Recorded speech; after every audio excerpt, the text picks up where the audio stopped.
रुको जरा सबर करो। এসে গেছে নিউজ রিপোর্টার। আরে আরে তুমি তো এখন সেলিব্রিটি, তো এইচএসএ ফার্স্ট তোমার কেমন লাগছে যদি একটু জানাও। আমার খুব ভালো লাগছে। ওকে আচ্ছা আচ্ছা, তা বলছি এইচএস তো শেষ হয়ে গেছে, রেজাল্টও আজকে বেরিয়ে গেছে, তা তুমি এখনো পড়ছো? আরে না, মা বলেছে পরীক্ষা শেষ হয়ে গেছে তো কি হয়েছে, পড়লে জ্ঞান আরো বাড়ে। ও আচ্ছা আচ্ছা, তা বলছি তোমার এই সাফল্যের পেছনে কার অবদান রয়েছে সব থেকে বেশি? আমার মায়ের। আচ্ছা আচ্ছা, তা বলছি তুমি দিনে কত ঘন্টা পড়ে এই সাফল্য অর্জন করলে?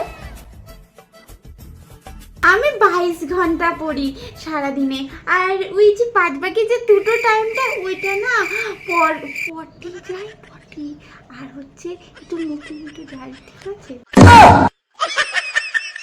তা বলছি তুমি কোন প্রকাশনী পড়ে এইচএসএ সাফল্য অর্জন করলে? দাঁড়ান 1 মিনিট, মাকে জিজ্ঞাসা করি। মা বলছি কোন প্রকাশনী বেশি টাকা দিয়েছে, আসলে নামটা বলতে হবে তো, একটু বলো। আচ্ছা আচ্ছা আচ্ছা, ভাইয়া প্রকাশনী।